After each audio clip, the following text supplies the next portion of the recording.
Hello guys, कैसे हैं आप सब। तो आज काफ़ी सारी बातें हैं, काफ़ी सारे टॉपिक्स हैं जिन पर डिस्कशन करना तो बनता है। और काफ़ी मैसेजेस भी आ रहे थे और काफ़ी दिन से कोई वीडियो भी नहीं आ पा रहा था क्योंकि काफ़ी बिजी शेड्यूल चल रहा था। एग्ज़ाम्स वगैरह काफ़ी रिज़ल्ट्स भी आ गए हैं और आगे के लिए भी एग्ज़ाम्स कैलेंडर जो हैं वो रिलीज़ हो गए हैं। जैसा कि आपको पता ही होगा कि जो जेकेएसएसबी है, जेकेएसएसबी ने अभी एक एग्ज़ाम कैलेंडर निकाला हुआ है जेई के लिए और जेकेपीएसआई के लिए। और दिसंबर के महीने में इनके एग्ज़ाम्स शेड्यूल हैं। आई थिंक 5 या 6 दिसंबर को आई थिंक जेई का एग्ज़ाम है और 19 दिसंबर समथिंग ऐसे कोई कुछ डेट है जो जेकेपीएसआई का एग्ज़ाम है। आप चेक कर लेना नोटिफिकेशन, और मैंने अपने टेलीग्राम चैनल पे भी शायद वो शेयर किया हुआ है। तो अब कहने का मतलब ये है कि जो भी शेड्यूल वगैरह है और जो भी प्रोसेस है, एग्ज़ामिनेशन प्रोसेस है, वो अब स्टार्ट हो चुका है। और जहाँ तक मुझे लगता है कि आने वाले दिनों में हो सकता है कि ऐसा सुनने में आएगी, नोटिफिकेशन भी रिलीज़ हो जाएगी और भी पोस्ट जो हैं वो जेकेएसएसबी की तरफ से नोटिफिकेशन रिलीज़ हो सकती है। अराउंड थाउजेंड के करीब पोस्ट हैं जिसमें शायद पटवारी की हो सकती है, जूनियर असिस्टेंट की हो सकती है और एंटी नायब तहसीलदार की हो सकती है। तो काफ़ी सारी पोस्टें हो सकती हैं, अभी कुछ कंफर्मेशन नहीं है लेकिन ऐसा सुनने में आ रहा है कि रिलीज़ हो सकती है नोटिफिकेशन।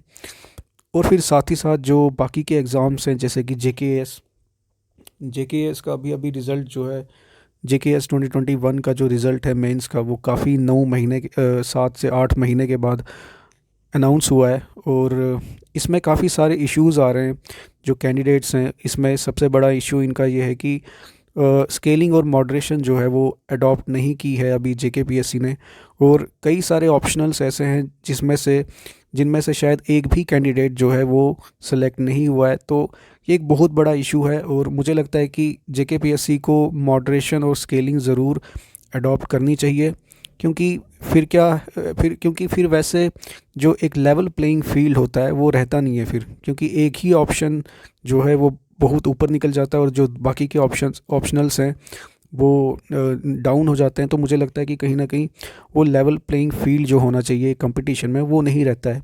तो काफ़ी सारे रिफॉर्म्स जो हैं वो जेके पीएससी को करने की ज़रूरत है अपनी मार्किंग सिस्टम में, इवैल्यूएशन सिस्टम में, जो मेंस की इवैल्यूएशन होती है।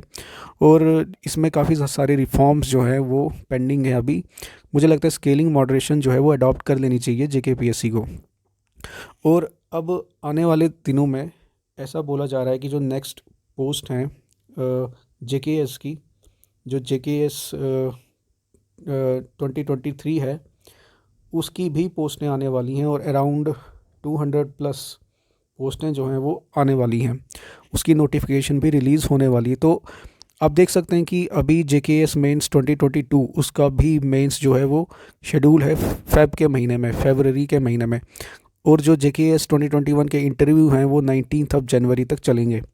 तो इन बिटवीन दिसंबर में जो बाकी के एग्ज़ाम्स हैं जैसे कि पीएलओ डीएलओ और प्रोसिक्यूटिंग ऑफिसर के जो एग्ज़ाम्स हैं, बड़ा मुश्किल है कि दिसंबर में तो अब वो नहीं होंगे, लेकिन प्रोबेबिलिटी है कि हो सकता है जनवरी या फरवरी में हो जाएं। और ऐसा सुनने में आ रहा है कि शायद हो सकता है कि प्रोसिक्यूटिंग ऑफिसर का जो प्रीलिम्स है वो शायद पहले कंडक्ट करवा लें पीएलओ डीएलओ से। तो होपफुली आने वाले कुछ दिनों में ये चीज़ें भी क्लियर हो जाएंगी।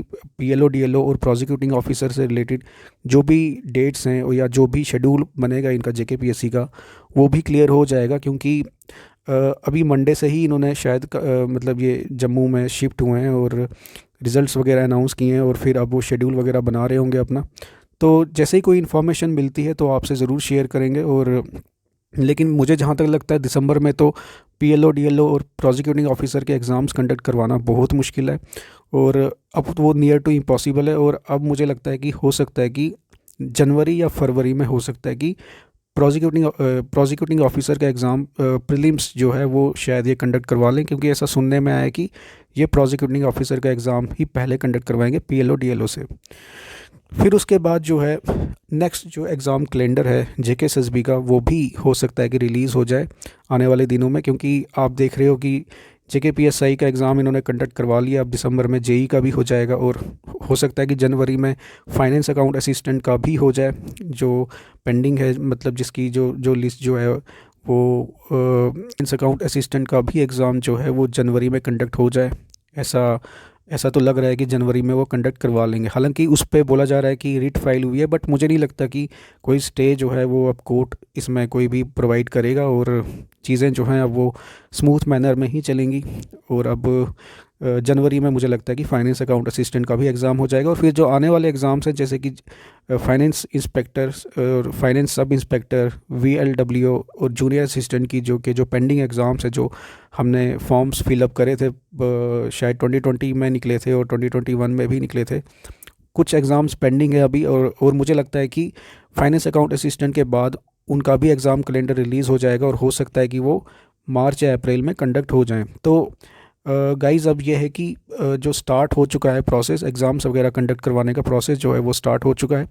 और एक और इशू है, जो एडहॉक जजेस की जो अभी पोस्ट आई हुई है JND के हाई कोर्ट में, उसको लेकर भी जो एस्पिरेंट्स हैं, जो लीगल फ्रेटर्निटी के एस्पिरेंट्स हैं, वो ये उनका कहना है कि इसमें जो है, एक तो ये 32 ईयर्स का जो एज क्राइटेरिया है वो सही नहीं है, क्योंकि 4 साल 5 साल के बाद अगर आप कोई नोटिस निकाल रहे हो, कोई नोटिफिकेशन रिलीज़ कर रहे हो, तो एटलीस्ट उसमें 35 ईयर्स कम से कम एज क्राइटेरिया होना चाहिए।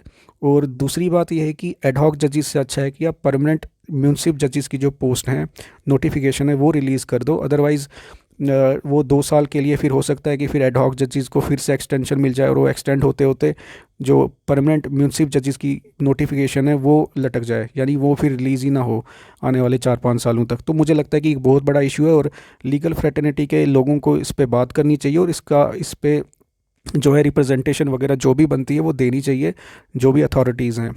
तो गाइज़ अभी फ़िलहाल के लिए तो यही अपडेट था, और जो भी एग्ज़ाम्स वगैरह हैं वो स्टार्ट हो चुके हैं, और जो भी प्रोसेस है वो चल पड़ा है। और मैं तो यही कहता हूँ कि अपनी जो प्रिपरेशन है वो कंटिन्यू रखिए, और जो बाकी के हैं, बाकी के एग्ज़ाम्स वगैरह हैं जो भी JKSSB ने कंडक्ट करवाना है आने वाले टाइम में, उसका भी कैलेंडर जो है वो रिलीज़ हो सकता है। तो यही अभी बात कहनी थी। और जो JKS एस्पिरेंट्स का ग्रीवेंस है, मुझे लगता है कि JKPSC को वो कंसिडर करना चाहिए कि जो स्केलिंग और मॉडरेशन है वो अडॉप्ट करनी चाहिए उन्हें, अपने जो भी वो मार्किंग वगैरह करते हैं, इवैल्यूएशन करते हैं, मुझे लगता है कि वो उनको अडॉप्ट करनी चाहिए, और उनका जो बच्चों का जो ग्रीवेंस है वो सुनना चाहिए। और मुझे लगता है कि इसमें भी एज रिलैक्सेशन मिलनी चाहिए। 37 ईयर्स या 40 ईयर्स जो है age criteria for open merit होना चाहिए नेक्स्ट JKS 2023 के लिए, क्योंकि आप भी देख रहे हैं कि कितने स्लो पेस में यहाँ पे चीज़ें होती हैं। 8-8 महीने बाद रिज़ल्ट होते हैं, अनाउंस होते हैं, और फिर नोटिफिकेशंस रिलीज़ भी पिछले 2-3 साल में नहीं हुई थी लगातार इतनी जितनी अब हो रही है। तो मुझे लगता है कि एज रिलैक्सेशन मिलनी चाहिए। Thank you.